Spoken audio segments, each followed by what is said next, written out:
Hey everyone.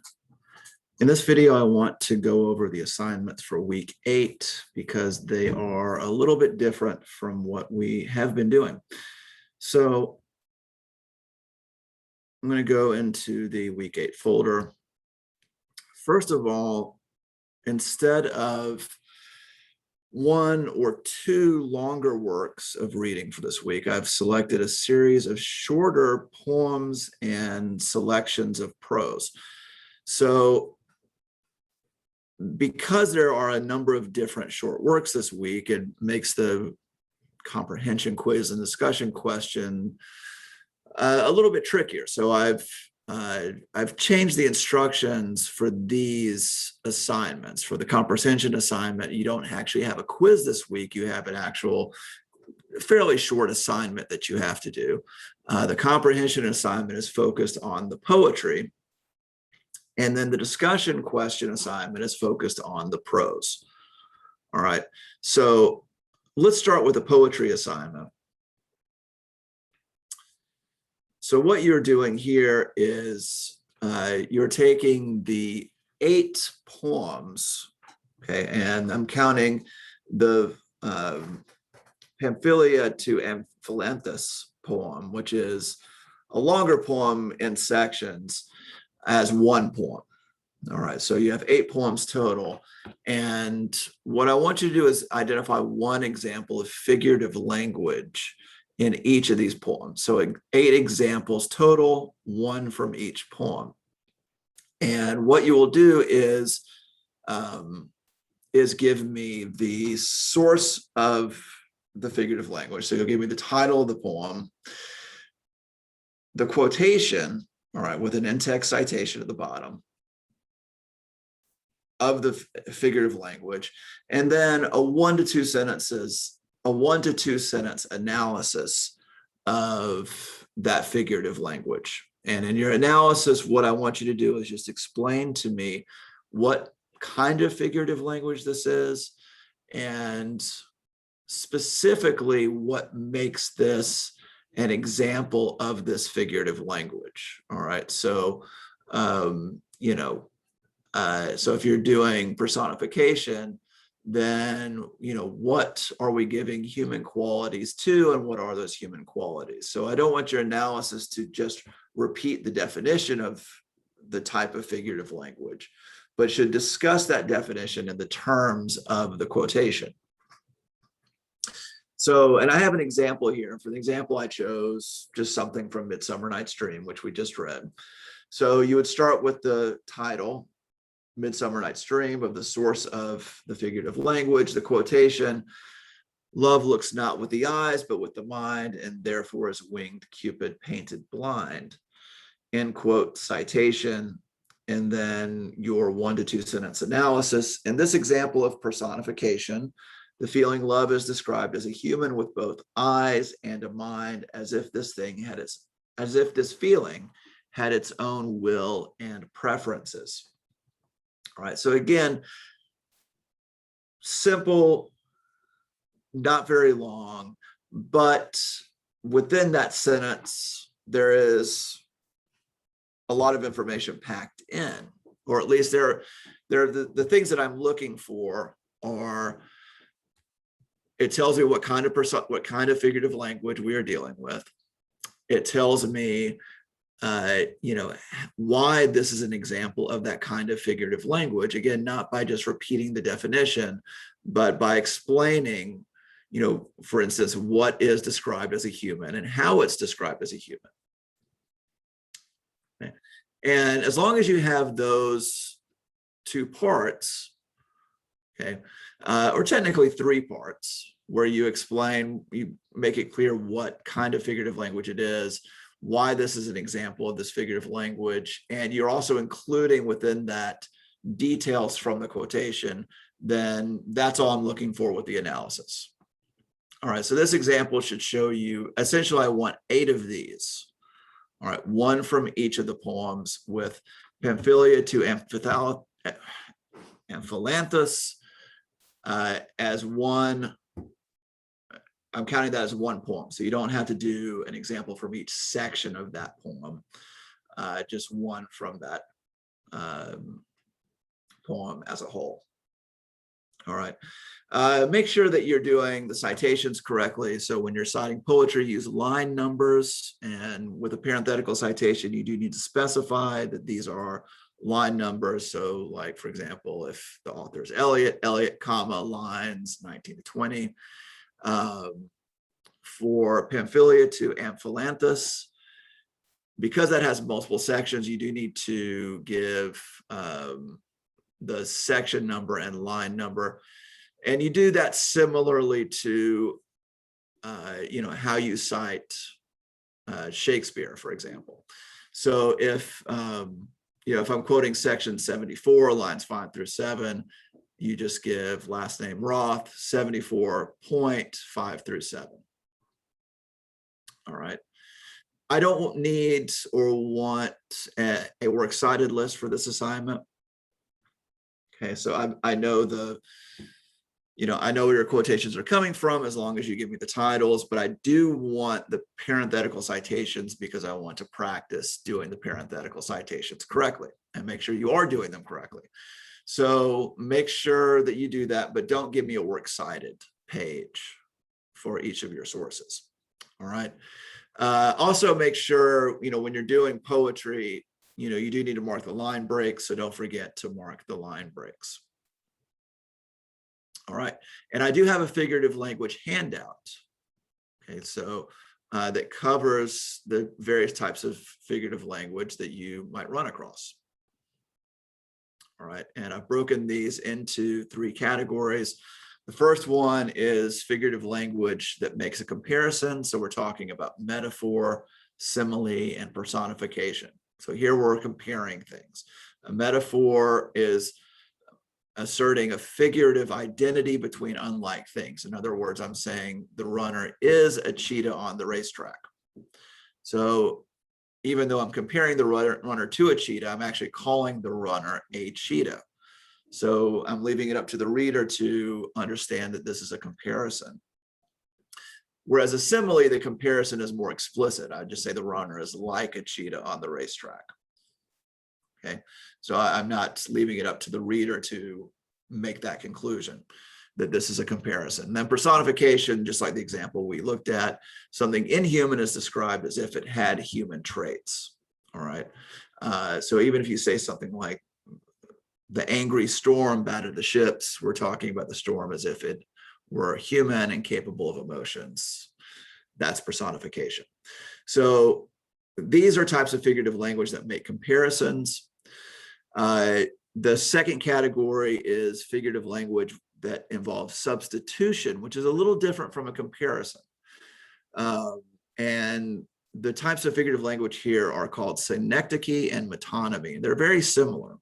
Synecdoche is when we use part of something to refer to the whole or vice versa. So if I refer to a car as my wheels, then that is synecdoche. So I'm substituting the name car with the name wheels because a car has wheels.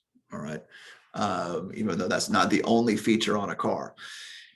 Even if I say something like the US won the gold medal, I'm using synecdoche because what I'm referring to is the US Olympic team. All right, so I'm referring to part of something by using the name for the whole country. All right, so again, we have this substitution. So we're not making a comparison. We're not comparing the US Olympic team to the entire US or comparing the car to its wheels. All right, we're substituting one name for another. Same thing with metonymy. All right, we're substituting the name of something for an associated idea or place. So it's very similar, but it's not part and whole the way synecdoche is. So if I say, refer to the White House, or use the term the White House to refer to the president or the presidency, right? You might hear the race to the White House, or somebody has won the White House, or we've spoken to the White House, right? They're not actually talking to the building, right? They're talking to the president or the president's, the president's office. Okay, so, but it's a building that's associated with the president. So we use the name of that building sometimes to refer to the president. Same thing with Hollywood, right? So Hollywood is just a city, but people use Hollywood to talk about the film industry because it is based in Hollywood. That's metonymy. Again, we're substituting a name. We're not making a comparison. We're just substituting a name. Even if I say something like the pen is mightier than the sword. All right. So what that means is that, ideas are more powerful than violence, right? But we're substituting the name of a pen for the idea of ideas and the sword for the idea of violence. Representation, third category of figurative language. So an image object represents an idea. So if a rose represents romantic love, okay, that's symbolism.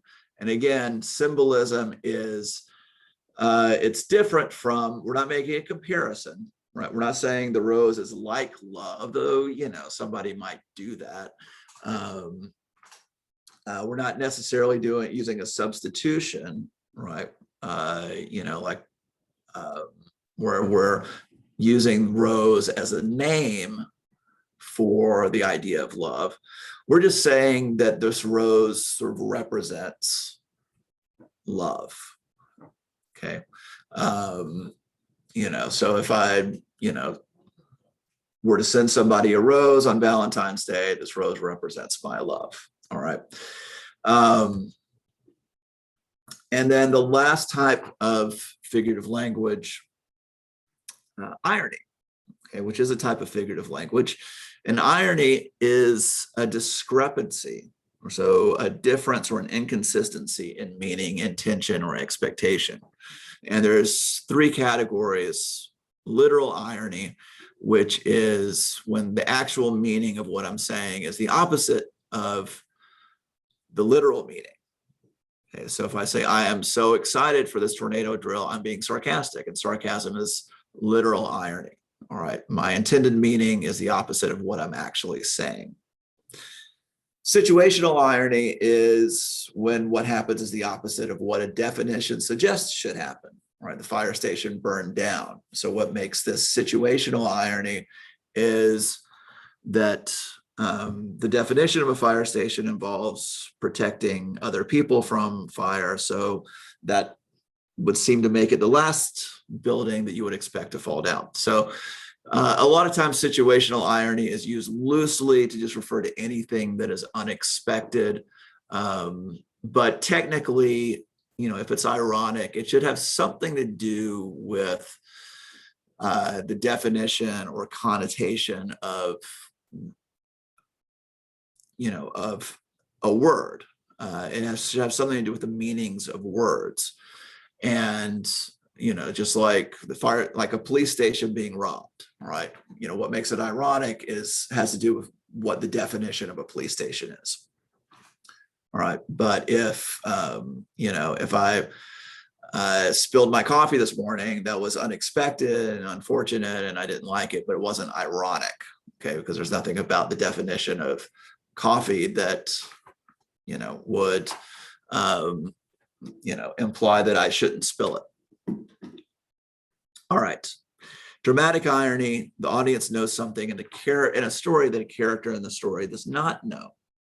All right. So this happens a lot, especially in horror movies where, that the character is in a horror movie and that there's a killer that's in the house, but the character doesn't know that. So they're just walking around, and is content to walk around in the dark without turning lights on because they don't realize there's a killer there, but we do. And that's what makes the horror movie suspenseful. So that's dramatic irony. All right. So again, you're looking for examples of these types of irony in the poem. You're going to find 8 examples total, 1 from each poem. And that's the comprehension assignment. All right. So when you're reading the poems, be on the lookout for these types of figurative language. And then once, if you do that while you're reading it, then it'll be easy just to pull those out and complete this assignment.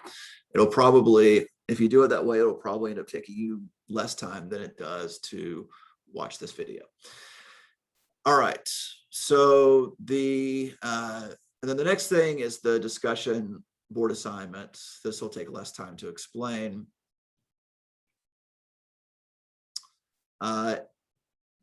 Essentially, this basic assignment is the same in terms of what you're finding a quotation and you're asking a discussion question about it. But because we have multiple works, I want to make sure that people aren't just using the same discussion questions about the same work.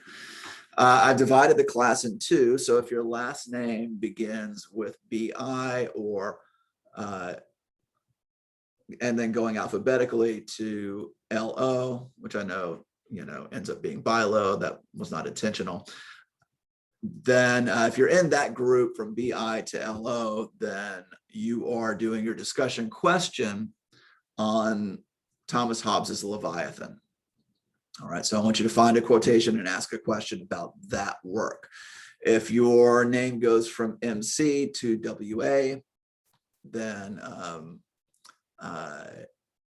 you are doing it from Cavendish's The Blazing World. So you're going to find a quotation from that and write a discussion question. Now, here's the other instruction.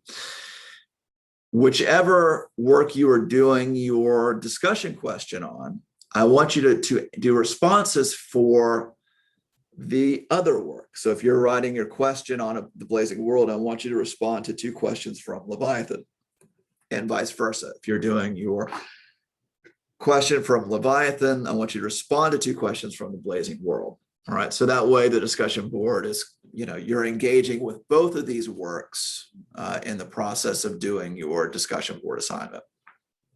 All right, and then when we add this to the comprehension assignment, then you're engaging on some level with all of the works for these assignments. All right, so that's it for this video. Thank you for watching and have a great day.